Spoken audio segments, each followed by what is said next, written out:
ha aprobado la resolución con respecto a Puerto Rico con un consenso unánime que va más allá de los promoventes, uno de ellos siendo históricamente el pueblo cubano, pero ciertamente hay otros países que conforman el Comité de Descolonización. Hace ya un par de semanas yo estuve en una sesión privada que hubo de los miembros del comité en Managua, en donde se discutieron varios temas sobre los avances de la descolonización en la región del Caribe, y particularmente en el caso de Puerto Rico, que fue tema el primer día y medio que se celebraron las sesiones en ese cónclave. Así que allí yo tuve la oportunidad, representando también al Partido Independentista Puertorriqueño, de denunciar lo que ha sido el inmovilismo del gobierno de Puerto Rico y de los Estados Unidos ante el resultado plebiscitario, en donde el 54% de la población repudió el régimen colonial y territorial, lo cual transformó el mal llamado consentimiento, porque al colonialismo no se puede consentir al igual que la esclavitud, pero bueno, al mal llamado consentimiento lo transformó en tiranía, y por lo tanto eso hay que denunciarlo en todos los foros al alcance, tanto a nivel internacional como a nivel de Washington. Pero, por ejemplo, en el caso, aunque obviamente tenemos que hablar de Washington en los próximos minutos, pero en el caso de Nueva York, de lo que es el Comité de Descolonización de las Naciones Unidas, ¿realmente tiene sentido o ha tenido resultado positivo, sobre todo para los que persiguen la independencia para Puerto Rico, el que todos los años en la misma época ocurra exactamente lo mismo? Ciertamente ha tenido un gran impacto. En primer lugar, ha permitido poder justipreciar cuáles son las actitudes del gobierno norteamericano con respecto a Puerto Rico. Antes, por ejemplo, Arriaga, antes el gobierno norteamericano, a través de su embajada en Naciones Unidas, movilizaba todo el aparato diplomático para evitar que países apoyaran la resolución, para evitar que la resolución se aprobara por unanimidad. Basta que un país pida una votación para que eso genere toda suerte de debates y que haya un resultado, aunque de aprobación, pero posiblemente países se abstienen, países pueden votar en contra, como ocurría antes. De un tiempo a esta parte ya los Estados Unidos no intervienen con los países miembros, no presionan para que no se apruebe la resolución.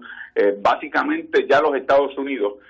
han reconocido con su inacción que Puerto Rico es un territorio sujeto a los poderes plenarios del Congreso, a la cláusula territorial, y por lo tanto los puertorriqueños repudian ese régimen. Así que eso ha permitido ir probando cuáles son las actitudes del Departamento de Estado de los Estados Unidos con respecto a Puerto Rico. Pero más allá,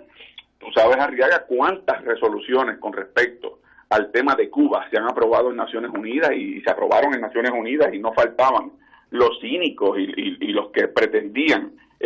con su conformismo decir que eso era una pérdida de tiempo, y sin embargo la gota dio tanto en la roca que aquellos que abogaban por el aislamiento de Cuba terminaron aislados y desacreditados, y han comenzado Cuba y Estados Unidos pasos para el restablecimiento de unas relaciones que todavía queda mucho por caminar, pero ciertamente ya se ha dado un primer paso importante. Así que yo creo que esto es parte del esfuerzo. Con el problema de Puerto Rico no se puede pensar que con una vara mágica un día para otro se va a resolver, pero es la suma de voluntades y la presión que se pueda generar a nivel internacional, a nivel de Washington, a nivel de Puerto Rico, en el que tendremos que empujar a los Estados Unidos a generarle una crisis política, una crisis de imagen a nivel público internacional, para que tengan que actuar, y esos derechos que reclamamos los puertorriqueños que no creemos en la colonia y que creemos en la descolonización, esos derechos se exigen, no se mendigan, y por lo tanto hay que aprovechar todos los foros. Todos los foros. Todos los foros, sin duda alguna, y entonces, pues como te planteé, hoy estaré representando a ti aquí en las Naciones Unidas. ¿Qué es lo primero? Al mismo tiempo, ¿qué es lo primero? Perdona que le interrumpa. ¿Qué es lo? Sí, no te preocupes. Obviamente nosotros tuvimos la oportunidad de escuchar lo que dijo el Partido Independentista Puertorriqueño el año pasado para esta misma época. En el caso suyo, hoy allá ante el Comité de Descolonización de las Naciones Unidas, ¿qué vamos a escuchar distinto como parte del argumento del PIB para defender una descolonización para Puerto Rico que no hayamos escuchado anteriormente? Bueno, mira, en primer lugar, aquí han acontecido unos hechos de la última sesión al presente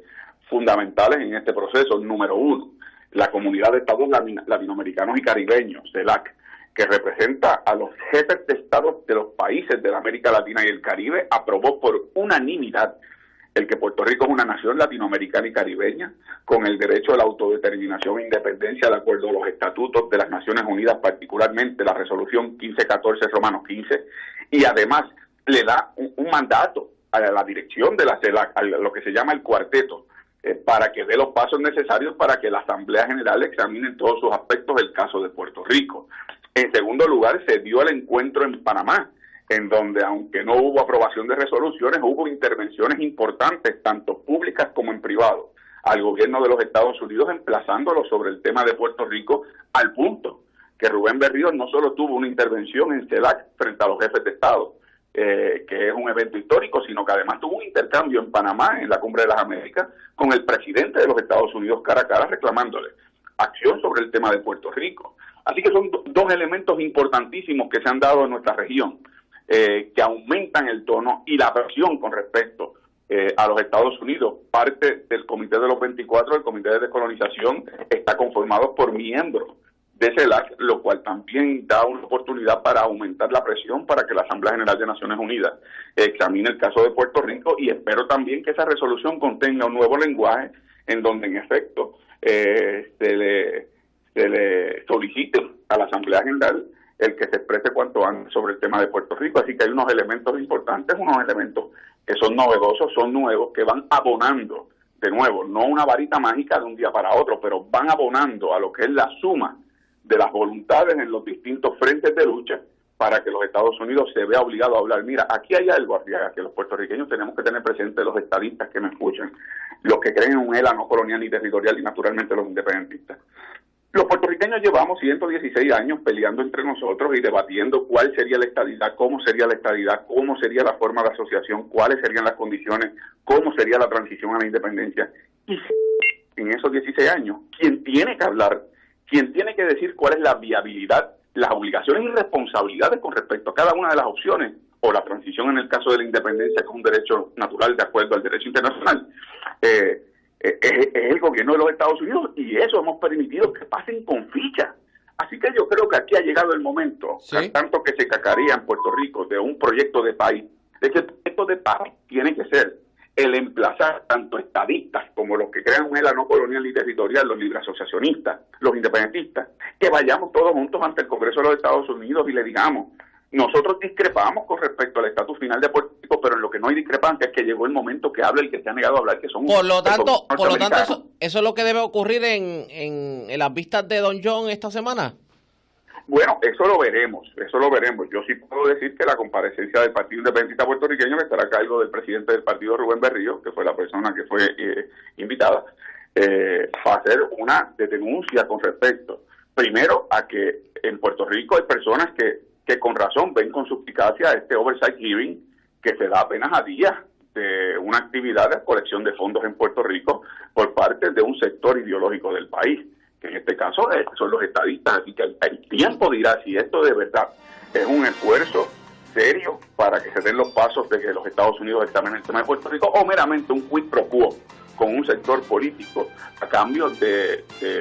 unas contribuciones económicas. Así que eso el tiempo dirá, pero ciertamente denunciaremos la inacción tanto del gobierno de Puerto Rico como el de los Estados Unidos con respecto al tema del resultado plebiscitario en contra de la colonia. Tú sabes mi posición, que la segunda pregunta es una segunda pregunta un poco en posposición, porque